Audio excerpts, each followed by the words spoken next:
Great, thank you. Thank you all for coming.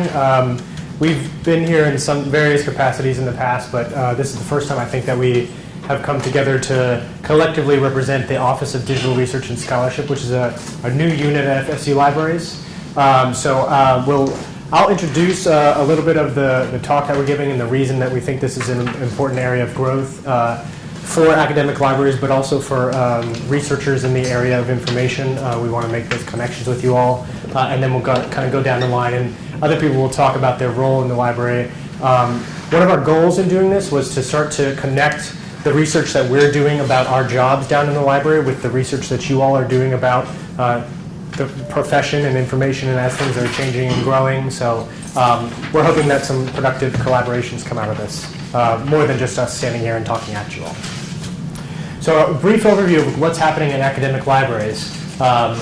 Roles are evolving. So maybe I started in academic libraries 5 years ago, and the job, I'll get into this a little bit in the next slide, I think. The job I started in was a new one. It was a new type of job in a library that hadn't really existed before. This is happening more and more in our field as the work of research is changing. The way that universities are conducting research is evolving, so the library as a center point around which a university would act is also evolving. Very slowly, but it is evolving. Some of the roles that you'll hear from today are representations of that evolution. At FSU, we've sort of developed this over about 5 years. I was one of the first full position functional specialists. So we have a lot of people that serve multiple roles. For example, we have an assessment librarian who's worked at FSU for a long time, but she also does work with subject specialty with criminology and psychology. So her role is kind of split and divided across a couple different parts of academic librarianship. So I was the first at FSU that was one of these functional specialists. I was hired as a scholarly communication librarian and solely tasked with developing that program. Where we're at now is we've adopted this umbrella term of digital scholarship, and we can get into defining that and discussing that if you all would like. But how we're defining it here is that digital scholarship includes these 4 areas.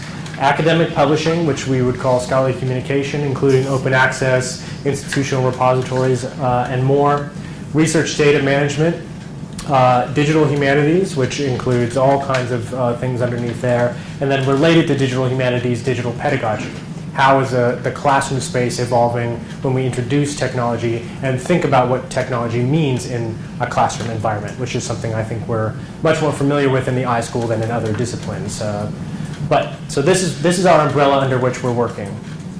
So I'll start with my role and then pass it along. So I'm the director of digital scholarship. I did put dictator just because we were making funny inside jokes on the slide. So I'm not the dictator of digital scholarship. I'm the director of digital scholarship. I have been at FSU a long time. I did a bunch of degrees here. Got that job about 5 years ago as a scholarly communication librarian. And I was tasked with developing and building the program of scholarly communication. What does it mean when we talk about digital, our institutional repository? How do I spread that message to campus? What does it mean when we talk about open access on a campus like this, at a Research One school where access isn't always the first thing that people think about when they're producing research? And what does it mean when we're talking about authors' rights, copyright, fair use, the exchange of intellectual property? All those things were sort of under my role when I started 5 years ago as a Scalcom librarian. Over time, that role started to expand slowly, and I became the digital scholarship coordinator and was tasked with researching and constructing a digital scholarship program at the library, the culmination of which has been my move into this director position and those 4 bullet points that I just showed on the previous slide. This is a little bit of my background. Day-to-day work. This is really, it was hard for me to think about what exactly I do every day, right? Because it's always evolving, it's always different. But these are the big, broad categories of things that I feel that I'm supposed to be doing. Maybe not every single day, but over a week, I should do a little bit of each of these. So visioneering, or just coming up with the idea of the direction that we're heading. What does it mean to do digital scholarship or new types of research from an academic library? Management. I only officially manage Sarah and Devin as part of the Office of Digital Research and Scholarship.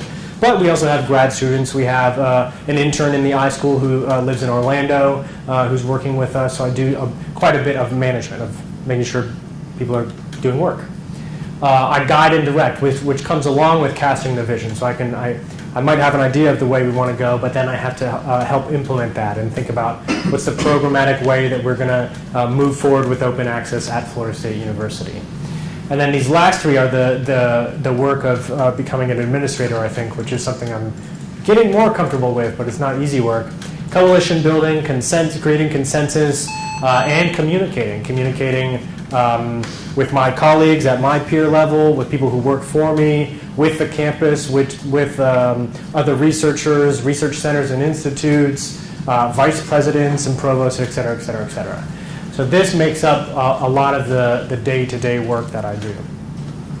I like things in threes, and I like alliteration. So my role I've defined as people, platforms, and projects. The first thing I was tasked with doing was building that internal team, getting a group of people together to help define what digital scholarship is and then move it forward.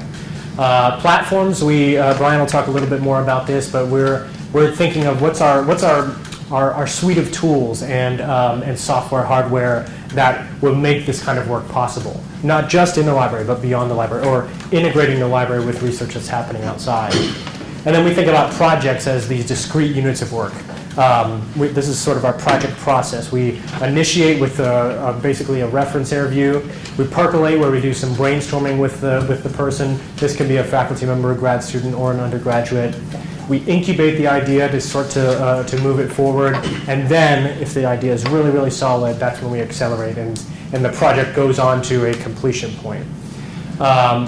Special project and research interest that I'm working on, it seems like I'm always working on this is my research question. What's the necessary infrastructure, and infrastructure meaning human, technical, financial, and programmatic, for libraries to partner on digital research projects? We want to partner on multiple kinds of research projects, but the direction that we're heading, when we say the word digital, that has a certain connotation, and those are the kinds of projects that we are probably really actually set up to partner on right now. So that's what's driving me and my interests, and I'll pass it along to Brian now to talk about repository development. Yeah, very good. That'll work. All right, cool. All right, so my name's Brian Brown, and I went to library school at Indiana University, and while I was there, I learned very quickly that I'm not as interested in traditional librarian work as I was in library technology. I found myself really enjoying myself in some of my programming classes and things like that, and just having a hard time paying attention in like collection development and reference classes and stuff like that. So, you know, go with your passion, right? So I took as many internships and student jobs as I could, working with metadata and digital humanities projects and web development and system administration, things like that, to try to get a broad base of experience for whenever I graduated. And then after graduating, I made the decision that I would take a job that was a librarian job that focused on technology, but my first priority would be a developer job inside of a library, an academic library. Just because in that specific position, it's kind of a growing new thing where usually libraries hire programmers who have a computer science background but not a librarian background. It's been said that it's easier to teach a programmer how to be a librarian than it is to teach a librarian how to be a programmer. I disagree with that. I think that a person with a computer science background isn't going to have the proper foundation to understand the problems that we're trying to solve in librarianship unless they have a background in librarianship. And if they're interested enough in technology, then they can easily gain those skills. So I found a job where I could work as a developer in a library and have the freedom to do research and work on projects that I think are interesting here at FSU, where my main responsibility is working on Digital, which is our digital library and institutional repository platform. Things can't be exciting all the time, so there's still a fair amount of like traditional IT work, like maintaining the website and fixing bugs and making sure that all our backups work and things like that. But working with the repository is the passion part of my work. That's the part I'm really interested in and want to make a career on, right? In addition to those two roles, I also work with Micah and the Digital Scholarship team as a developer on projects that require it, or on projects that just need a little bit of technology consultation, like maybe what tool should we pick for this project. I'll sit in on those meetings, so that's how I interact with them. And a good example of one of those projects right now is, my main priority is, right now it's called the Burroughs Archive. We inherited a digital humanities project called burroughsarchive.org from University of Antwerp. And it's a genetic additions project.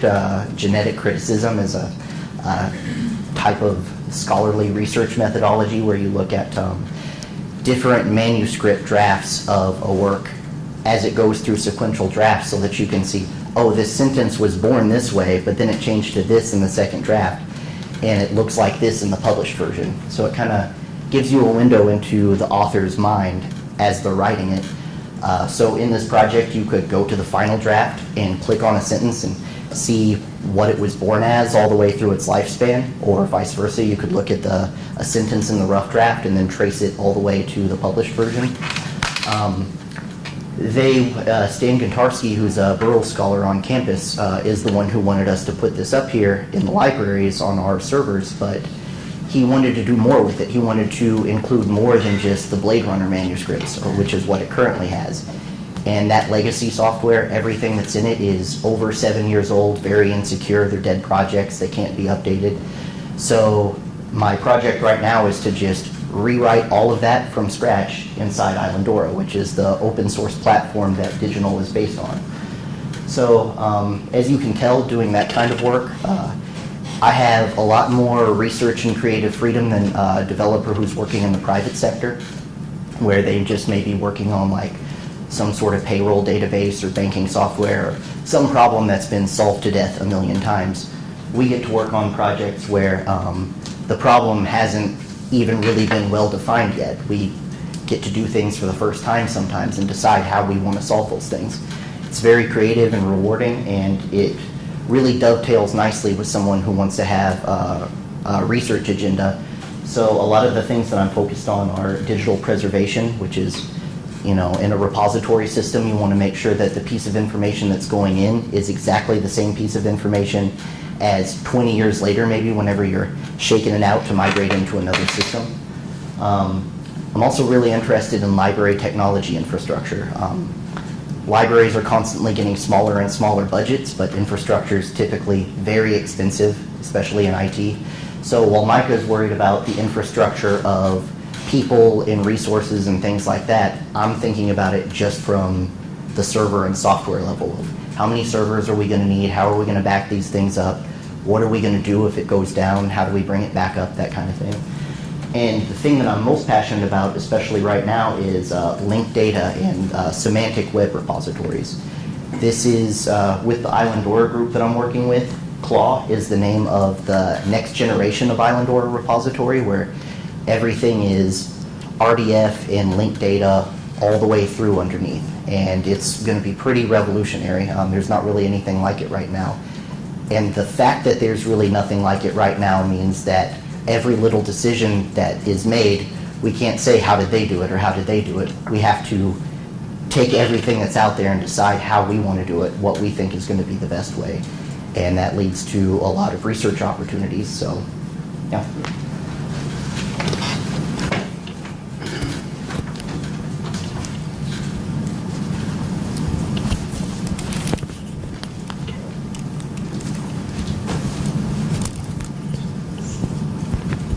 Good afternoon, everyone. My name is Devin Soper, and I'm the Scholarly Communications Librarian at Strozier Library. So I was hired sort of after Micah took on his role as the coordinator and then director of digital scholarship to sort of follow in his footsteps, pursue a lot of the same initiatives and projects that he mentioned when describing his own background.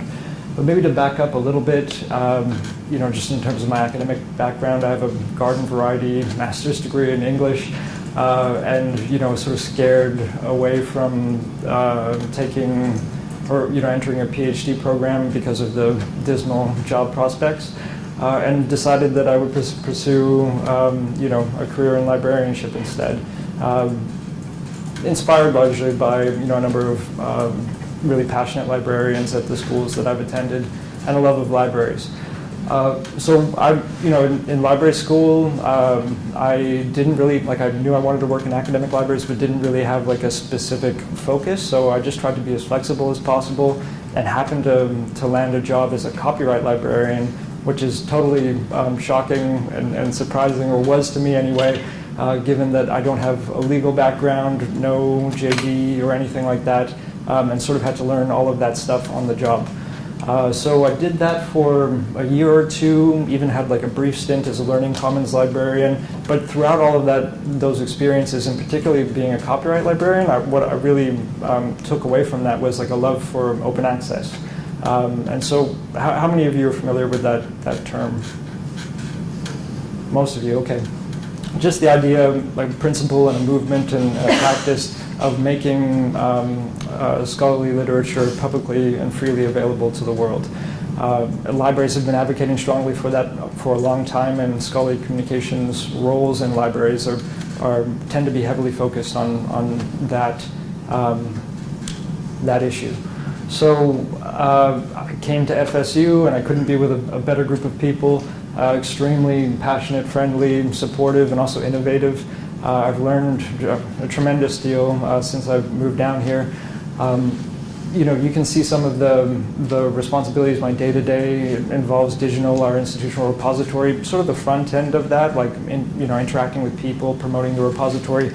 Brian's really the architect and mastermind behind making everything work, and actually implementing enhancements and so on. So yeah, I mean, in contrast, my role is actually pretty easy and simple.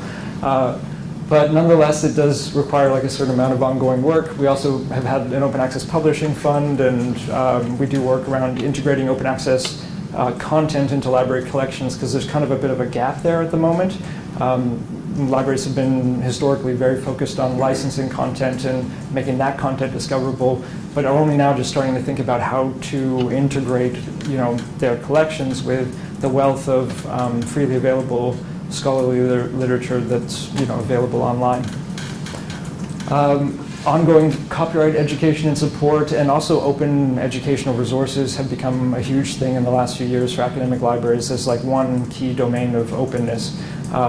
Open textbooks are a great example of that. So we're looking to get more involved on that front. A special project I've had the great opportunity to participate in was sort of advocating for the new Faculty Senate open access policy. So it was just a policy statement that faculty senators at FSU agreed on earlier this year, basically throwing their support behind and stating that they will make available, make open access versions of their scholarly articles. So that was a huge development, and the end of it was a culmination of efforts from many talented and librarians and faculty over a number of years. So that's why I was so grateful to be able to participate in it, and that's actually dominated a lot of the work that I've been doing over the last few months as well, because it turns out once you pass a policy like that, then it's almost like the hard work is after the policy passes, and trying to live up to all of the promises that you've made and make things easy for faculty to participate in the policy and so on. In terms of my research agenda, it's wide-ranging, sort of lacking in focus. I have a number of different areas that I'm interested in, but no really one specific research topic or question that I'm currently seeking to address. So I'm enjoying, learning more about digital repositories and open access policies, and trying to look at the work that I'm doing on the ground day to day and find research questions that speak to me from that. Thank you. I'm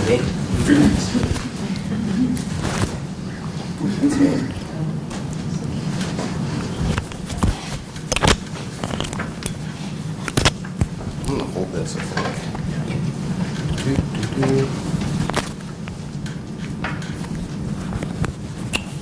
Hi, y'all. I'm Renee. I'm the what am I? I'm the STEM Data and Research Librarian. Formerly, I was the Data Research Librarian. So, like Micah, my first role out of library school was a new position, and then my second role was a new position. So, I'm in a new job. So, I'll sort of talk about kind of both of the things that I've done since I've been here. My academic background is, like Micah, I'm a triple alum of Florida State as well. So, I have a BS and BS in political science. Master's in urban planning, and obviously my MLIS. I think I've worked in libraries for kind of a long time. So when I used to work in commercial construction management, right when I got out of school, I promptly wanted to go back to school as soon as I did that. And I got a part-time job at the library because it was cool. I had good grades. I knew how to use JSTOR and Academic Search Complete because I was an okay writer. So they hired me, and I worked 5 a.m. to 8 a.m. on the reference desk, and I help people with problems. You actually get really tough reference questions at 6 o'clock in the morning. But all these weird things, right? Reference associate, I was one of the security supervisors. When we got turnstiles, I needed money. I was an overnight services coordinator, circulation supervisor, all those things. I never thought that all of that work would actually help me have like a gainful employment and a cool career, because they'd all just seemed so sort of discreet and out there, you know, checking in books, buying textbooks for students and things like that. But what I realized is halfway through my urban planning degree that I didn't want to be a planner, and I actually wanted to be a librarian, because I got to see all the work that other folks were doing at FSU. And I talked to Dr. K, you know, you all know her. She convinced me to go to library school, and the rest is kind of history. As part of finishing my urban planning degree, I had to have an internship. Since I wasn't going to be a planner, I needed to be creative. So I made up an internship, a GIS spatial data management intern. Our then associate dean, Becca Bickle, I pitched it to her as a proposal. She was like, do I have to pay you? I said, no. She said, awesome, you're hired. So the first thing, my job was basically I was a map jockey. So our assessment librarian was doing studies of our student population and where they actually kind of traffic flows and patterns and where students move throughout campus so that we could do better outreach. So I made GIS maps. I kind of built like a little campus shapefile and populated it with student enrollment data so that we could see from an assessment standpoint where students were at different times of the day. And my other one was they asked me to write a kind of a GIS services white paper thing. And what ended up happening is I wrote that. I sort of turned it in. That was my deliverable. Then I went and did a different job at Florida Virtual Campus, and I came back as the data research librarian in 2014. And our second day on the job, I think, Micah comes into my office and he says, hey, let's start a data management program. And I was like, that's cool, let's do it. And so what we did is we started talking about what is data management? What are people at other schools doing? So we kind of just stood on the shoulders of giants and read people's LibGuides. We went through people's slide decks on SlideShare, and we taught ourselves what we needed to do to scaffold some sort of baseline support so that we could help researchers get successful funding, because I don't know how much you all know about public access mandates from federal funders. Yeah, you do. So when you write a grant for the National Science Foundation or Alfred P. Sloan or IMLS, you have to submit, for most awards, a data management plan. So how are you going to secure that information during the project? How are you going to save it so that it doesn't go anywhere? How are you going to make it publicly available, because that's a requirement? And how are you going to document your data, weird words like metadata and stuff like that? We're comfortable with that type of terminology. Hard scientists aren't quite as much. So what we did is we tried to come up with, kind of scale ourselves and then come up with what is the low-hanging fruit? What are the small things that we can do, which were providing data management consultations, teaching workshops. And so we did those things. And in conjunction, we also developed the Data Services Strategic Plan, where we talked about how to scaffold support. I say we because Micah and we did this as a partnership. And we talked about how do we grow quantitative services like in GIS and data discovery? How do we grow data management services, which is really more advisory and consultative? I'm sure that's not a word. But we sort of worked on those things. And it was like the Wild West. We just sort of worked on it on our own and just asked people for advice, people being folks at other institutions, so that we could kind of get started here. Some of the effective, part of what I kind of preach is like effective outreach will give you opportunities. So the work that Micah did at the Office of Research and kind of building networks and relationships with folks there, what it did is it gave the libraries the opportunity to be known as sort of the data management experts on campus. So when it's time for them to rewrite their data management policy, we were actually, Devin, Micah, Sarah, myself, we were actually invited to write the campus's data management policy. So if you ever see that, that's cool. We wrote that, but if it ever ends up being really hard for you to comply with, then we didn't write it. Somebody else did. Next slide. So this is kind of the day in my life. I'm in a new position, so I sort of have a hybrid role where I work with Micah to coordinate research data management services across campus and work with faculty members at research institutes, sort of a very interdisciplinary approach, like at the Mag Lab, College of Engineering, stuff like that. But I spent so much time working with scientists that they moved me over to the sciences. So now what I do is I'm half science subject librarian and then half data librarian. So my day-to-day is kind of weird. Sometimes I order books, I order textbooks, I buy things that people want. I figure out how to spend money on collections in a way that's scalable and sustainable. But I also do things like research consultations, and I'll get a PhD student in chemistry who needs to do a literature review for a paper they're writing. And I'll walk them through all the different databases that we have to help them and show them different data sources to sort of help kind of make their paper stronger and things like that. Essentially your traditional librarian work. But on the other end of things, we also do, I also coordinate the engineering library, which is, you guys know where the College of Engineering is out in Innovation Park? There's a little library there, so we're trying to make growth, do growth in that area and provide research support for their faculty and their students over there at that college. And data management, which is a lot of it is just sitting down one-on-one with a PI who's writing a grant and looking over their proposal with them and saying, how do we take all this information that you're going to create during this project and make it to where it's understandable to others, it's safe for the future, and it's findable by other people so that we can push science forward by making information open and available. Yeah, thanks. So future plans is, we call it RDM Phase 2. Essentially, we've built kind of a data management program here at FSU where we provide consultative support, advice on creating data management plans and managing your information. We do instruction to graduate students. We provide instruction on behalf of the Office of Research to PIs on how to write data management plans for certain funding agencies and things like that. So my future plan is to work with Micah to build our services to the next level and really to learn how to be a science librarian, because as you see, I have a social science background. So some of it's been challenging, but it's actually really fun because they do neat work. And mostly is to just write. I feel like we do tons of great work here, but part of the reason that we're talking to you all today is to discuss collaboration and research opportunities. And so I'm making it a personal effort to just put pen to paper and actually, or hands to keyboard or whatever, and actually get stuff written and get publications out there so that people know about the kind of work we do. My research interests, I'm interested in data stewardship, how do you manage and treat your own information. I'm interested, probably because of Michelle, you're sort of responsible for this, but now I'm really interested in how do people think about data stewardship and what are their attitudes and perceptions towards it. I'm interested in open science. We spend so much time trying to figure out how to make data available so that other researchers can use it. So lately what I've really been interested in is citizen science. So what about those people that aren't associated with research institutions, that are just people with science backgrounds or just have skills, programmers that have talents in some other area? What can they do with that data that's made publicly available in a repository?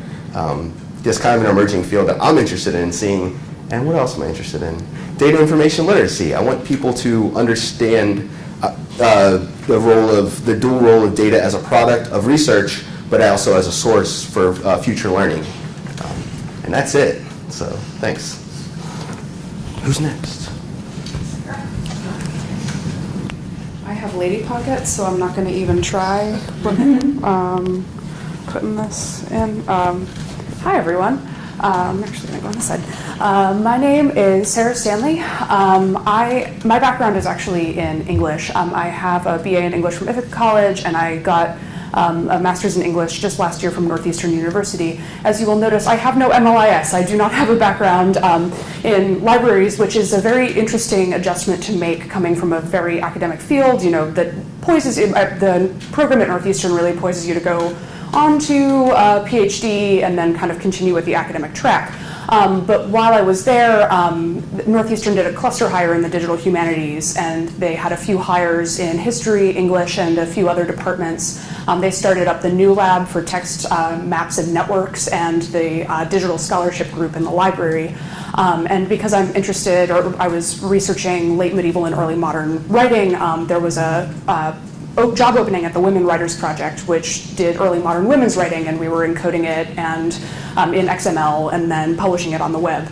And so through that, I started interacting with the digital scholarship group and seeing all of this interesting kind of hybrid library humanities work that was happening in that area. And so when it came time for me to go decide, kind of like Devin, whether or not I wanted to go on to the PhD immediately or if I wanted to try something else, I decided to go on the market, and I found the job here. And so now you see me here in front of you. And the other thing that I gained through working on the Women Writers Project was this idea of humanities data infrastructure and thinking about humanities as data, humanistic research objects as data. And while I was at Northeastern, I also worked on this project called the Early Caribbean Digital Archive, which is still in the middle of being developed. But while I was there, it was in its very first years. And so I was working really on project development. I was doing schema writing for, it's another text encoding project. So I was doing schema writing for that, writing up documentation, kind of trying to figure out how to map humanistic concepts in this new digital realm. Like, how do you represent humanistic questions through things like text encoding and XML? And so a lot of that stuff I've ported over into my job here. I do a lot of research consultations with faculty. Renee was mentioning that scientists have trouble with ideas like metadata and even data itself, but humanists have that, but to the nth degree, because humanists often have no training in thinking about their research objects as data. And so a lot of what I'm trying to do is coach both graduate students and faculty into thinking about, if they come to me with a digital project, like, I want to create a site, I want to create a database, trying to get them to break that down into its component parts. What does that mean? What metadata schema do we need? What infrastructure do we need? And so that's a lot of what I'm doing, is consulting to try to help them develop projects that are sustainable and actually implementable. I also teach and organize digital humanities workshops. We're in the middle of a 10-week series called Discover DH. We just finished up a session on managing digital projects. Next week, Abby Scheel, who some of you may know, is doing a workshop on text analysis and visualization. So each week we're covering a different hot topic in the digital humanities or a tool that's kind of necessary to know. So you can register for those, and everyone feel free to come.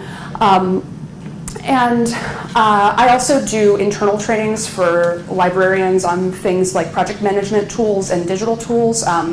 So we have been trying to teach the library about, fellow people in the library about things like Omeka for creating digital collections, and then also things like Trello for managing workflows. I also work on individual projects. So the Burroughs Archive that Brian mentioned, I've been trying to update their TEI. So TEI is the Text Encoding Initiative.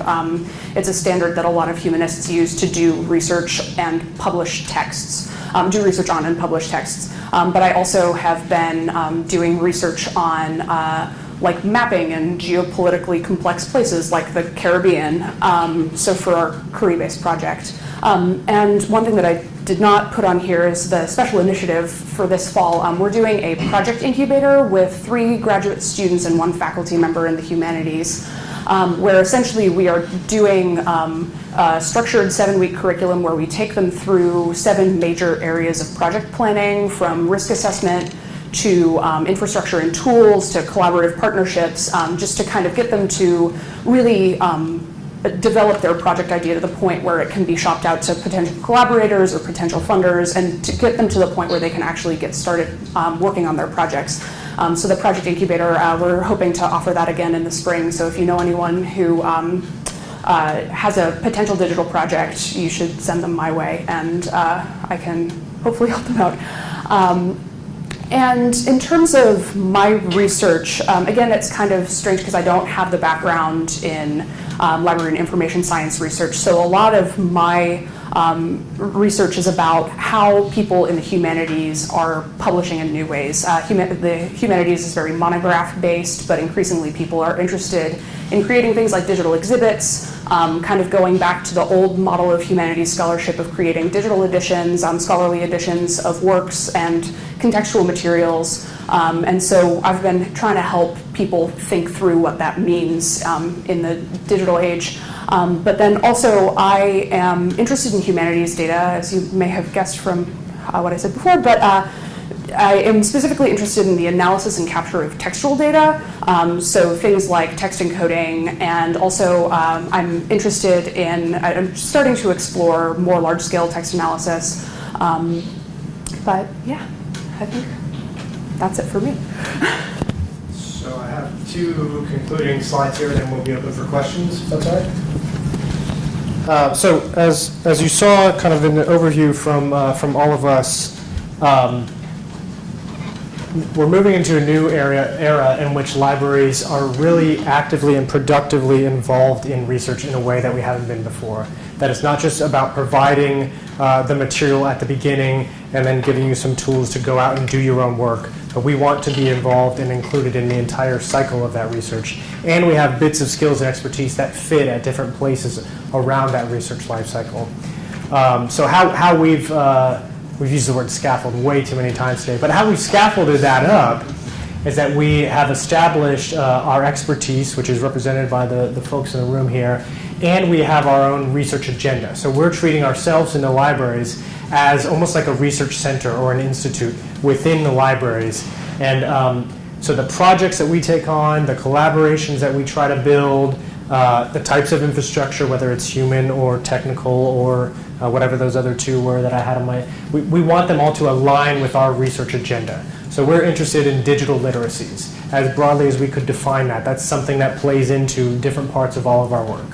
We're interested in new modes of scholarly production, just like Sarah said, but also a lot of the Devin's work is part of scholarly production. We're interested in open praxis. The work that we do in the libraries, we try as best as possible to make all of that work as open as possible.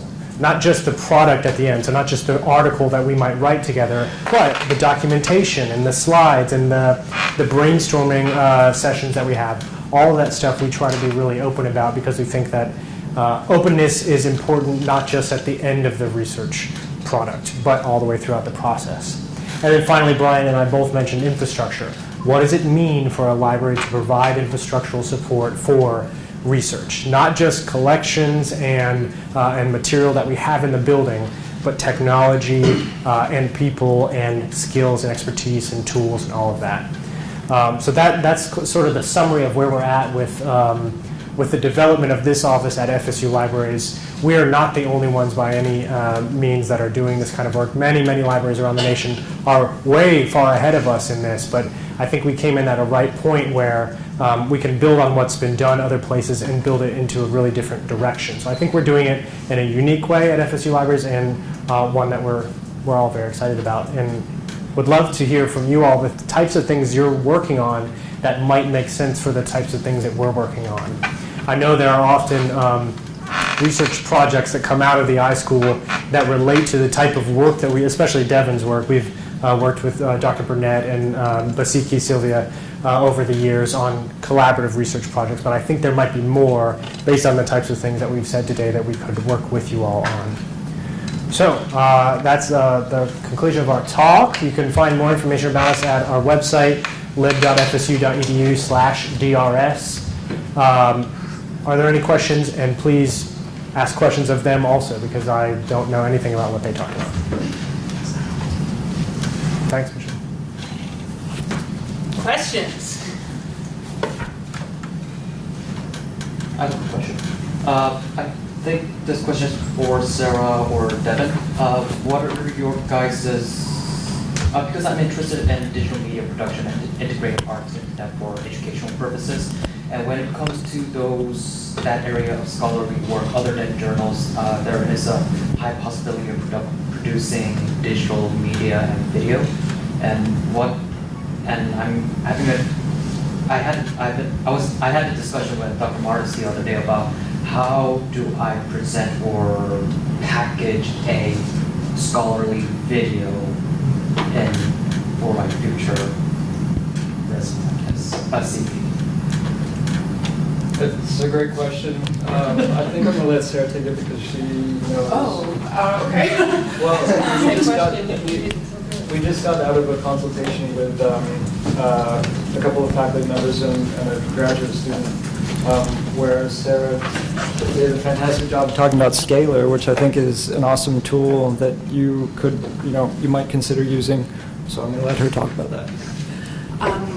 I will say I think it depends on kind of, you mentioned journals, right? And there are some journals that are kind of getting more into multimedia publication, and I think it depends. You'd need to kind of look around specifically at those. What's the one in rhetoric and composition? Kairos? Yeah. But there are also things like digital exhibits. So what Devin mentioned is Scalar, which is a multimedia platform for publishing kind of books, but ones that you can kind of navigate through in different ways, but it's really, really good at media annotation. So it could be something where if you explored a platform like that and put up a video, you could actually even kind of have collaborative annotations on it, or presenting it in a bunch of different ways, and allow people, I guess, to interact with your scholarship in ways that I guess aren't as traditionally seen in academic work. So that was Scalar and Kairos? Yes, Kairos, Kairos, and then Scalar, it's out of USC, so that might be the best way to look it up. So. Also, just one one pitch for Rio Journal, sort of a new online open access journal that's interested in publishing like all forms of research outputs, from figures to data sets to short form articles. So I'm sure that they're soliciting submissions in video format as well. Yeah, and RIO stands for Research Ideas and Outcomes. Another thing I'll mention on that same topic is, and this relates to Devin's area, is that we, in scholarly communication especially, talk a lot about alt metrics, alternative metrics, right? So bibliometrics is something that you all might learn or be exposed to over here in the iSchool. There's a new area of work, of research called alternative metrics, alt metrics, where we're thinking about what are all the different ways that we could measure something, right? So bibliometrics is traditionally based on citations, and we know that that's not always the full measure of the impact of a research output. Something like a video, or something like a tweet, or something like a slide share presentation that Renee puts online that could have real research value and impact that will never be cited, right? So we have to find other ways of measuring other types of things that are valuable and valid research products. Altmetrics is trying to solve that problem. And there's a lot of scaffolding and infrastructure building going on around altmetrics to try to make that more part of the real problem is promotion and tenure committees, where what really matters is citation impact, and that's only measured through bibliographic analysis. So as that changes over time, and you'll probably be part of the first generation to try to make a case for this video that I put together that is collaboratively annotated by scholars around the world or whatever, should be considered as a valid research product. But we're not really there yet. The platforms are there, the discussion is there, but the recognition of the work isn't there yet. Good question. Anyone else? I have a quick question for you. So I want to congratulate you on the Faculty Senate policy toward open access. And I know that one of the more challenging things about getting digital's momentum ever increasing is getting faculty to participate, because we are the worst at participating in things that we should be participating in. How has that been going? I'll start and then I'll pass it to you. Sure. So one thing that we're trying to solve, and I'll take the opportunity to promote the work of my graduate assistant, Erin Ratine, who's an MLI student in the high school right now. We want to find a way to automate that. right? So that you all, faculty members, continue to publish wherever they want, and we're able to suck those articles into the repository without you really having to think about it. So Aaron, who just happens to be, he's also a lawyer and also a pretty amazing programmer. He's pretty good. He's no Brian, but he's pretty good. So Aaron built this tool, I forget, it's I don't know. He built a tool that we're calling PMC Grabber. So it goes out to PubMed Central, it plays off PubMed Central's API, and it queries the system for FSU authors, because there's an institutional affiliation in the metadata, and it pulls the bibliographic information and the PDF off of PubMed Central, which are already openly accessible articles, but then we can deposit those directly into the institutional repository without the faculty member ever even knowing that we've done that. So this is the first step toward us finding ways to automate ingestion into digital.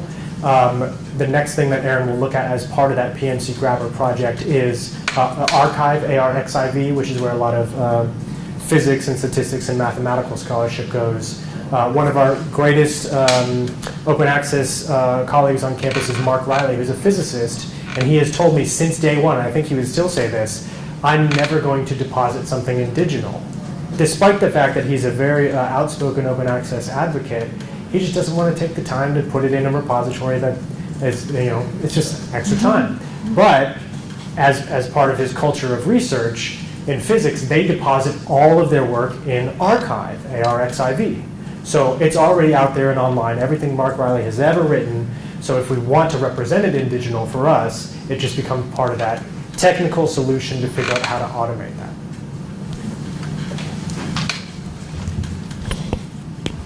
Yeah, that's the best answer.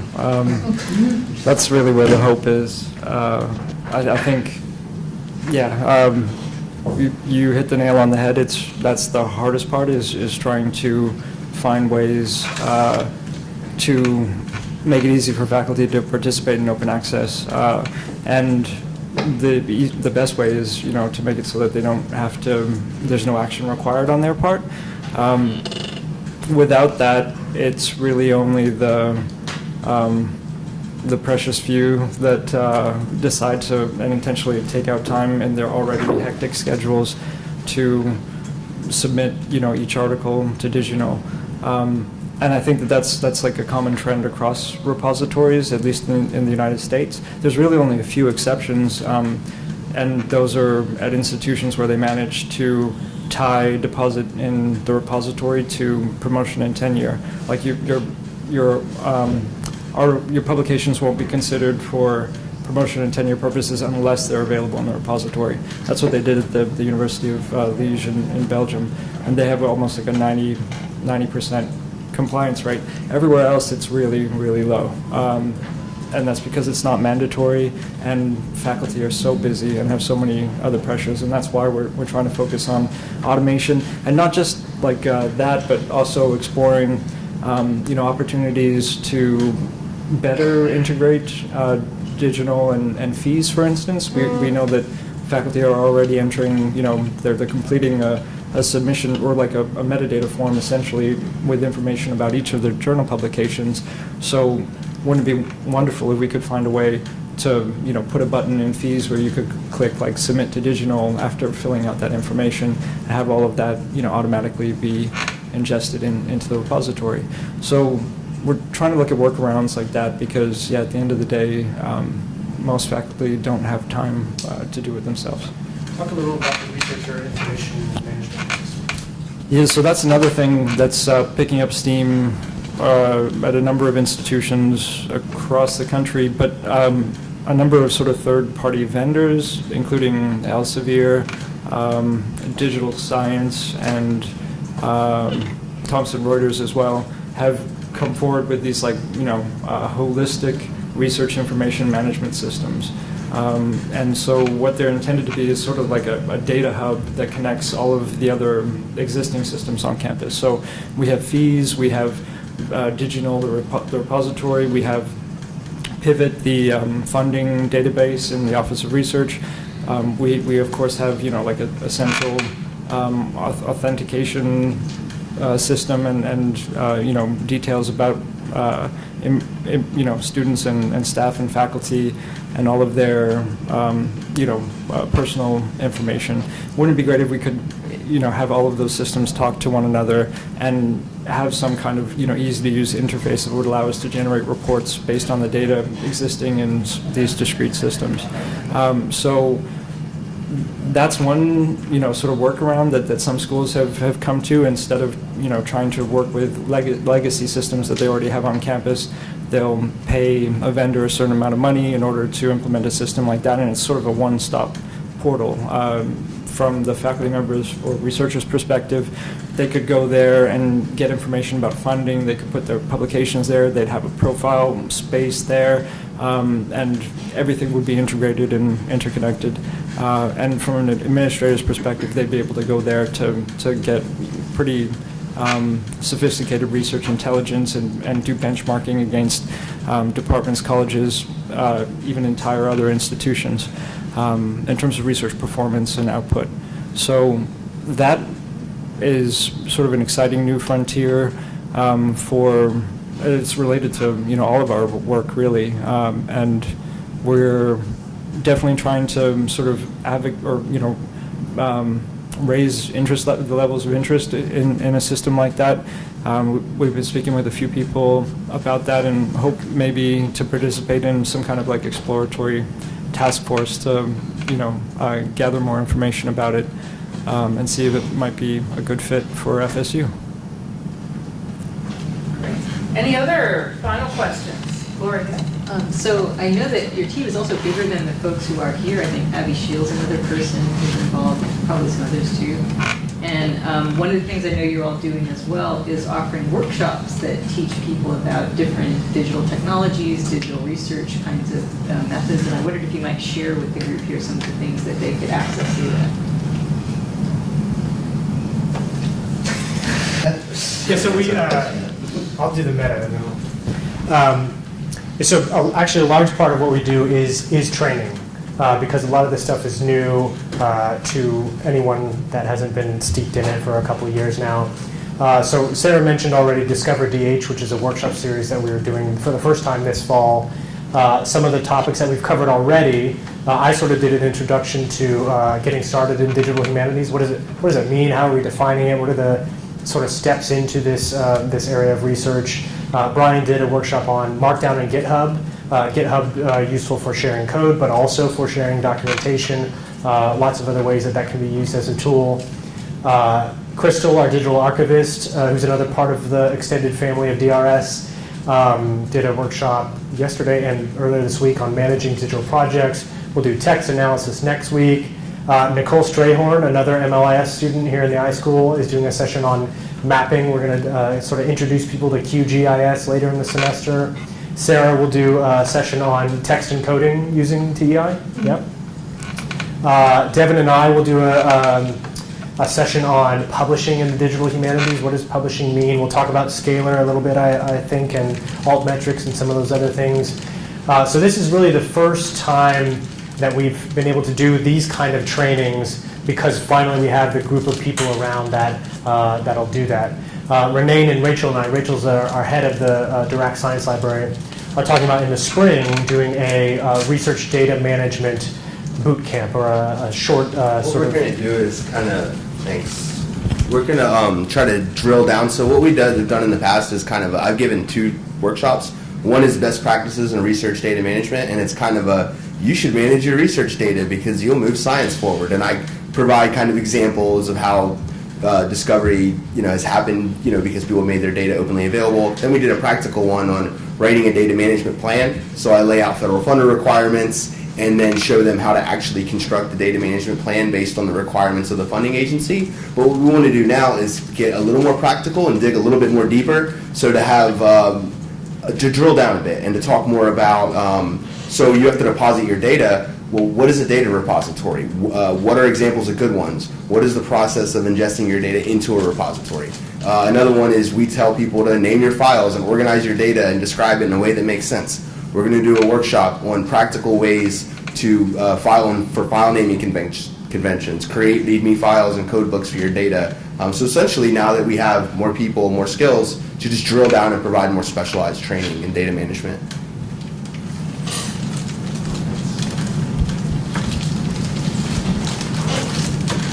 Anything else? So we had a couple of purposes in having these folks join us today. First of all, there's just such an excellent suite of services there that if you're probably using some of them and not even aware of it, but at least now you know that they're there when time comes that you may need something more, like in Castle's situation, you might really need some consultation with somebody about what sorts of options he has for packaging alternative scholarly products in a compelling way. So now you've got some faces attached to the names, and your contact information is at that website. It's all on the website, yep. And then, of course, research opportunities for you, because I know as some of you are new, but as you kind of work through what it is you're going to be doing here for your time with us, I'm betting that a lot more of you than you expect are going to have interest areas that flow over to here. So thank you so much for coming. Really appreciate it. Applause for our guests, please.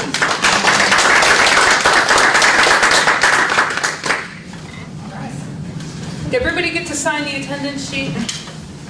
All right.